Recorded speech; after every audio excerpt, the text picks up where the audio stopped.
नमस्कार बंधुओं। आज भारत में संवैधानिक विकास इस टॉपिक के अंतर्गत मैंने अभी तक कई अधिनियमों के बारे में आपको बताया है कि समय समय पर अंग्रेजों ने भारत की शासन व्यवस्था को चलाने के लिए किस प्रकार से अलग अलग अधिनियम पारित किए थे, उन अधिनियमों के अंतर्गत क्या प्रावधान किए गए थे, क्या व्यवस्था में परिवर्तन किए गए थे। इसी के अंतर्गत आज जो हम बात करने वाले हैं वो है तृतीय चार्टर एक्ट 1833 ईस्वी। यानी 1833 ईस्वी में जब तीसरा चार्टर एक्ट पारित हुआ तो उसके अंतर्गत क्या प्रावधान किए गए थे। अब हम ये देखें कि जो 1813 ईस्वी में चार्टर एक्ट पारित हुआ था उसमें जो व्यवस्था की गई थी उस व्यवस्था के आधार पर भारत के उस क्षेत्र का जहां पर के अंग्रेजों ने शासन स्थापित कर रखा था वहां का शासन चल रहा था। कंपनी की निरंतर जो है वो अपनी गतिविधियां बढ़ाती जा रही थी प्रत्येक क्षेत्र के अंतर्गत, और इसके कारण से कंपनी कई जगह पर मनमानी करने लगी थी। इसके परिणाम स्वरूप ये हुआ कि विवादास्पद स्थिति पैदा होने लगी। ब्रिटिश सरकार कुछ चाहती थी और ईस्ट इंडिया कंपनी कुछ अलग तरीके से काम कर रही थी। तो इस पूरी की पूरी परिस्थिति से निपटने के लिए जो स्थिति पैदा हुई थी, विवाद की स्थिति पैदा हुई थी, उसका निपटारा करने के लिए इस चार्टर एक्ट को पारित किया गया था। तो जो पहले का चार्टर एक्ट था उसमें बड़ी मात्रा में संशोधन किया गया था। लॉर्ड विलियम बेंटिक इस समय गवर्नर जनरल थे जो बहुत सुधारवादी थे, लिहाजा उन्होंने प्रशासनिक क्षेत्र में, राजनीतिक क्षेत्र में, सामाजिक क्षेत्र में और अन्य विभिन्न विकास क्षेत्रों के अंतर्गत परिवर्तन करने का निश्चय किया। और उसके लिए जरूरी था कि कोई नया प्रावधान किया जाए, नई व्यवस्थाएं की जाएं। तो उनके आधार पर इस चार्टर एक्ट को पारित करवाया गया था। अब हम ये देखेंगे कि आखिर इसमें क्या प्रमुख नई चीजें जोड़ी गई थी जिससे कि भारत का शासन सही तरीके से चल सके। तो आइए देखते हैं क्या प्रमुख प्रावधान किए गए थे। सबसे पहला प्रावधान, कंपनी के व्यापारिक अधिकार समाप्त कर दिए गए। ईस्ट इंडिया कंपनी जो है विभिन्न क्षेत्रों के अंतर्गत जो मनमानी कर रही थी उसको नियंत्रित करने के लिए सबसे पहला काम ये किया गया कि उनके व्यापारिक अधिकार जो ईस्ट इंडिया कंपनी के थे वो उनका एकाधिकार समाप्त कर दिया गया। कहने का तात्पर्य सीधा सा ये है कि अब केवल कंपनी ही व्यापार नहीं करेगी बल्कि अन्य अंग्रेज अधिकारी भी व्यापार कर सकेंगे और वो जो ब्रिटिश सरकार का जो लाभांश है उस लाभांश को बढ़ा सकेंगे। ये व्यवस्था की गई। और दूसरी बात ये थी, इसी के अंतर्गत जो व्यवस्था की गई वो ये की गई कि अंग्रेज जहां जहां पर हिंदुस्तान में रहते थे, जहां अंग्रेज बस्तियां बन गई थी, उन बस्तियों को ब्रिटिश सरकार के ट्रस्ट के रूप में स्वीकार किया गया था। यानी ब्रिटिश सरकार जो है वो उनकी ट्रस्टी बनी थी, विश्वास का न्यास बनाया गया था उसको, जिससे कि इन भारत में रहने वाले अंग्रेजों को कोई असुविधा ना हो, उनका संरक्षण हो सके, उनको आवश्यक दिशा निर्देश दिए जा सके, वे आसानी से भारत में अपना कार्य कर सके। तो ये व्यवस्था की गई थी चार्टर एक्ट 1833 ईस्वी के पहले प्रावधान के अंतर्गत। अब देखेंगे कि दूसरी जो महत्वपूर्ण बात थी वो क्या थी, डायरेक्टरों का संरक्षण सीमित कर दिया गया। जो बोर्ड ऑफ डायरेक्टर था, बोर्ड ऑफ डायरेक्टर की बहुत बड़ी जिम्मेदारी थी, निदेशक मंडल की बहुत बड़ी जिम्मेदारी थी कि भारत में किस तरीके से राज्य विस्तार किया जाए और किस तरीके से शासन को चलाया जाए। इनको सीमित कर दिया गया, इनके अधिकारों को संरक्षण वो कैसे किया गया वो समझना है।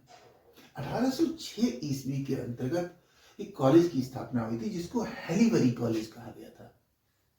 लॉर्ड वेलेज अली का समय था वो, और इस कॉलेज का जो उद्देश्य रखा गया था वो ये रखा गया था कि ये अच्छे प्रशासकों को तैयार करेगा।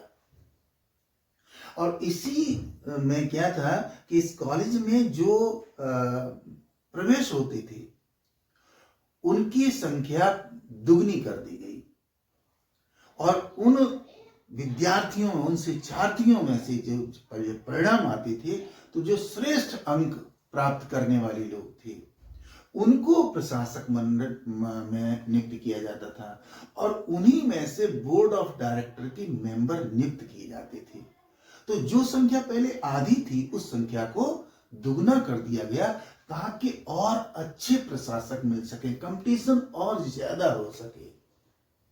हम आपको बताना चाहेंगे यही वो कॉलेज था हैलीबरी कॉलेज जो बाद में 1862 में जब आईसीएस शुरू हुआ, आईसीएस की परीक्षा शुरू हुई तो उसका जो उसमें पास हुए जो शिक्षार्थी होते थे, जो प्रतियोगी होते थे, उनको प्रशिक्षण देने का काम भी यही हैलीबरी कॉलेज करता था। तो Haileybury college was very important institution in London which providing the good administrators। तो ये जो है हैलीबरी कॉलेज बहुत ही महत्वपूर्ण था ब्रिटेन के अंदर, जो प्रशासकों को एक तरीके से तैयार करता था, उनकी पौध तैयार करता था। तो इनके संरक्षण जो है डायरेक्टरों का सीमित कर दिया गया, कंपटीशन और ज्यादा बढ़ा दिया गया। अब तीसरा प्रावधान हम देखेंगे, नियंत्रण बोर्ड का प्रधान भारत मंत्री बना, एक नए पद का सृजन किया गया। और इसमें क्या था, जो बोर्ड ऑफ कंट्रोल था उस बोर्ड ऑफ कंट्रोल का जो मुखिया होता था, मुख्य होता था, प्रधान होता था, चीफ होता था, उस चीफ को भारत मंत्री बनाया गया, मिनिस्टर ऑफ इंडिया।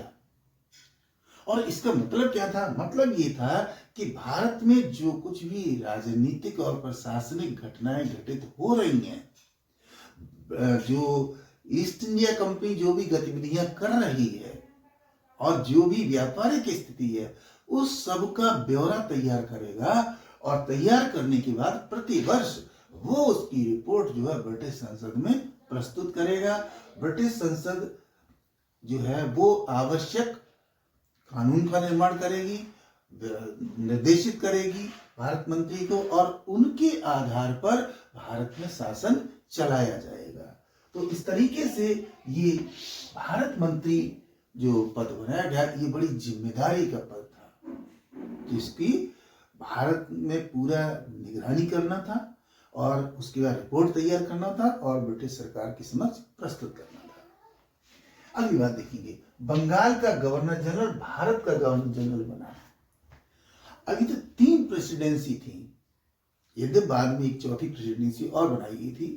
अगर Bengal presidency, Bombay presidency, Madras presidency और बाद में बंगाल का क्षेत्र बड़ा होने के कारण से आगरा प्रेसिडेंसी भी बनाई गई थी।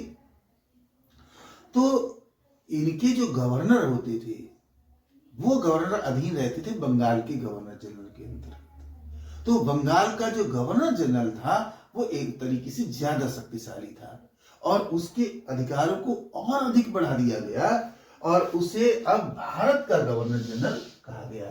तो Lord William Bentinck was the first governor general of India.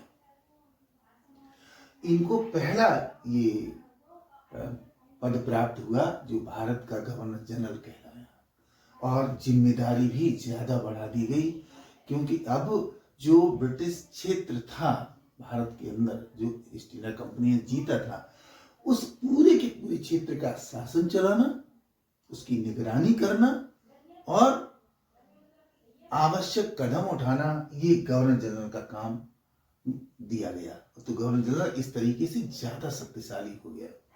अगली बात, कानूनों का केंद्रीकरण किया गया, सेंट्रलाइजेशन ऑफ लॉज ये किया गया।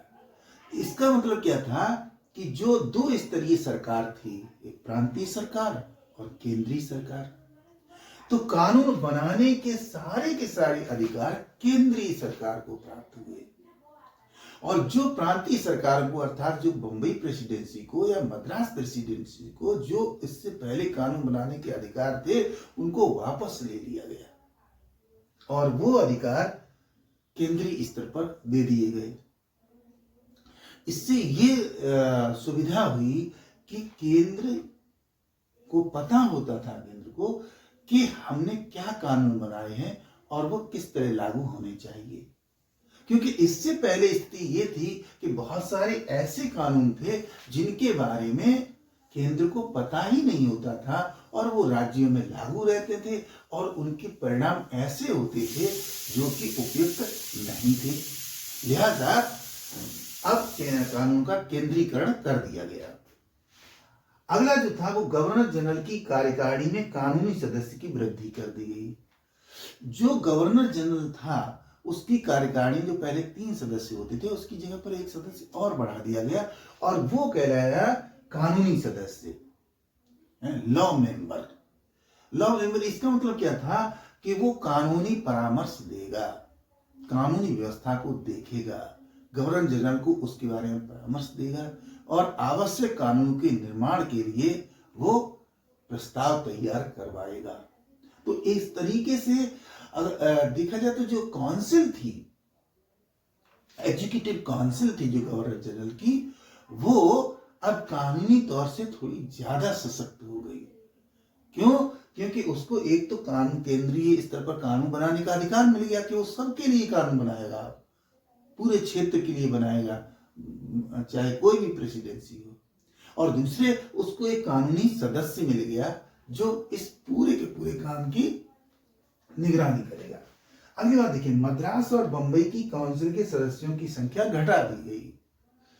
जो बंगाल और बंबई की जो मद्रास और बंबई की प्रेसिडेंसी थी, उस प्रेसिडेंसी में जो गवर्नर होते थे उनकी जो कार्यकारिणी थी या काउंसिल थी, एग्जीक्यूटिव काउंसिल थी, उसके सदस्य 3 हुआ करते थे।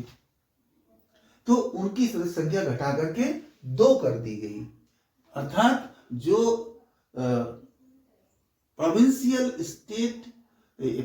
या स्टेट एग्जीक्यूटिव काउंसिल थी या गवर्नर की काउंसिल थी, उसकी शक्ति को कम कर दिया गया और केंद्र स्तर पर जो गवर्नर जनरल था उसकी शक्ति को बढ़ा दिया गया, कानूनी तौर से भी और अन्य विषयों के आधार पर भी।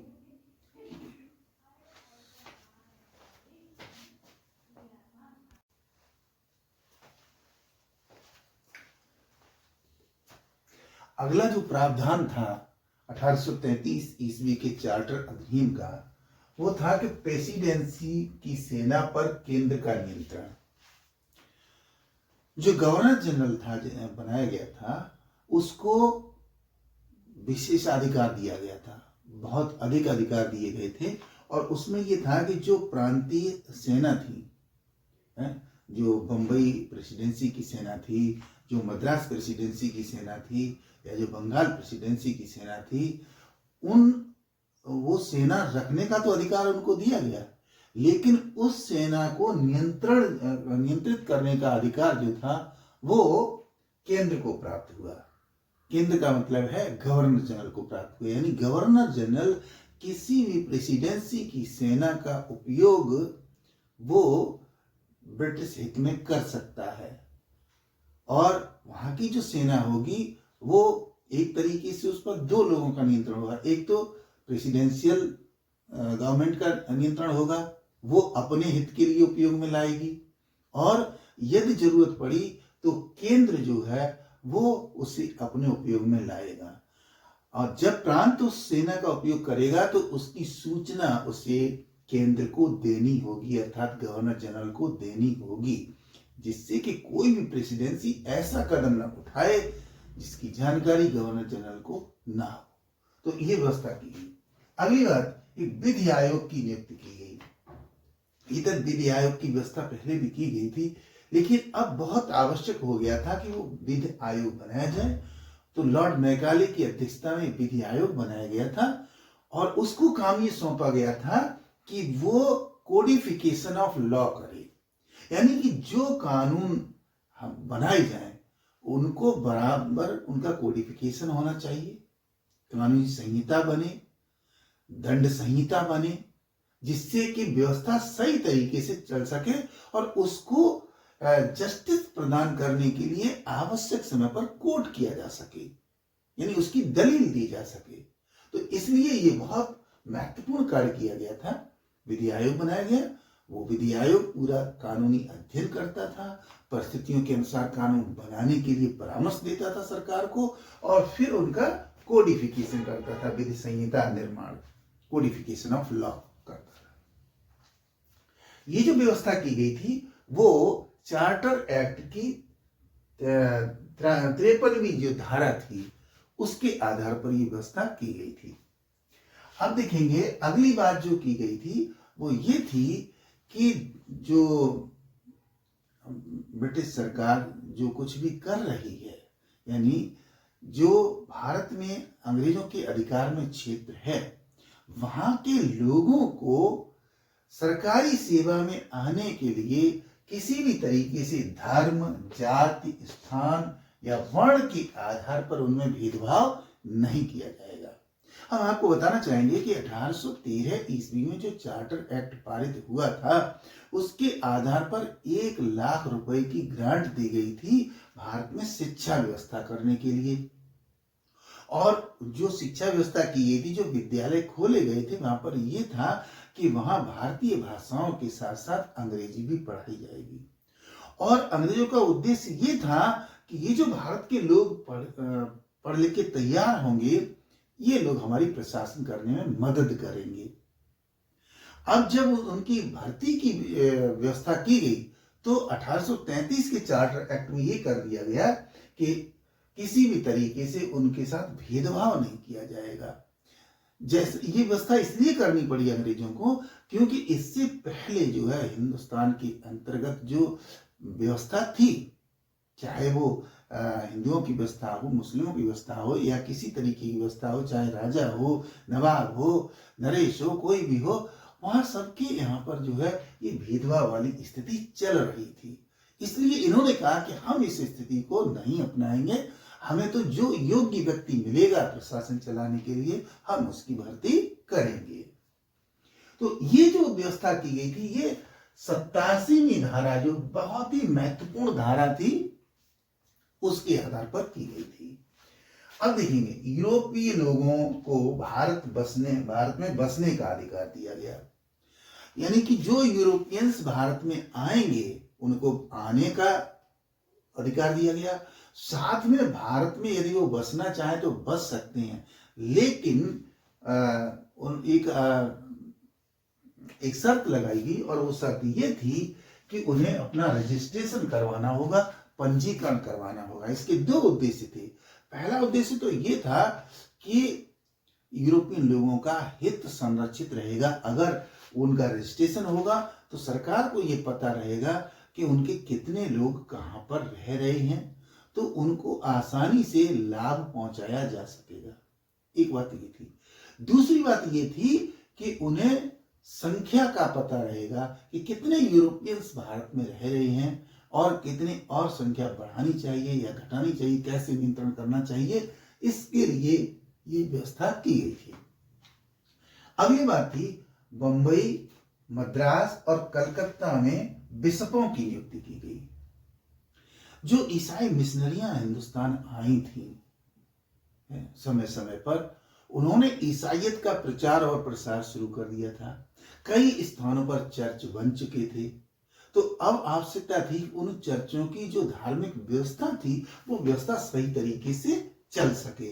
इसके लिए जो धार्मिक पद हुआ करते थे, आर्क, कार्डिनल, बिशप, पादरी इत्यादि, तो उसी के आधार पर बिशपों की नियुक्ति की गई थी। यानी पूरा का पूरा जो धार्मिक कार्य था वो बिशप करेंगे। तो 3 प्रमुख क्षेत्रों में बिशप बनाए गए थे, बंबई में, मद्रास में, कलकत्ता में। और इनको ये काम सौंपा गया था कि आप पूरा ईसाई मिशनरियों का काम देखेंगे जो धार्मिक प्रचार और प्रसार करेंगे और ईसाईयत को बढ़ावा देंगे। अगली बात देखें, दास्ता से मुक्त हेतु प्रावधान। भारत में दास्ता या गुलामी बहुत चल रही थी और उस गुलामी के कारण से विकास अवरोधित था, बहुत से कार्य नहीं हो पाते थे और एक जनता के एक बहुत बड़े समूह को मानव अधिकारों से वंचित कर दिया गया था।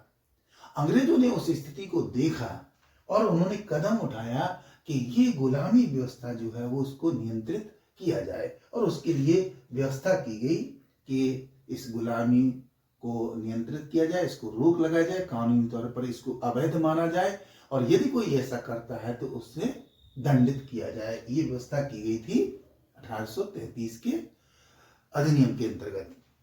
अगली व्यवस्था जो थी वो थी आगरा प्रेसिडेंसी की स्थापना।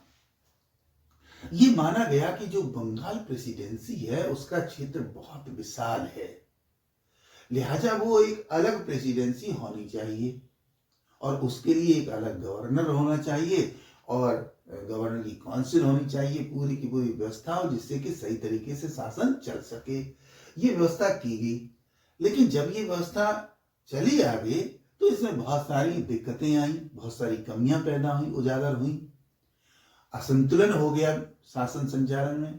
तो 1835 में फिर इसको स्थगित कर दिया गया कि भाई अब जो है वो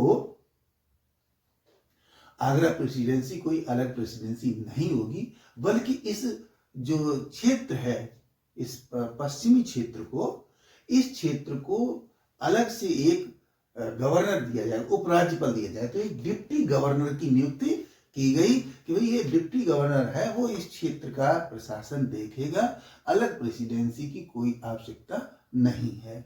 तो इस तरीके से 1833 ईस्वी का जो चार्टर एक्ट था उसमें ये व्यवस्थाएं की गई थी।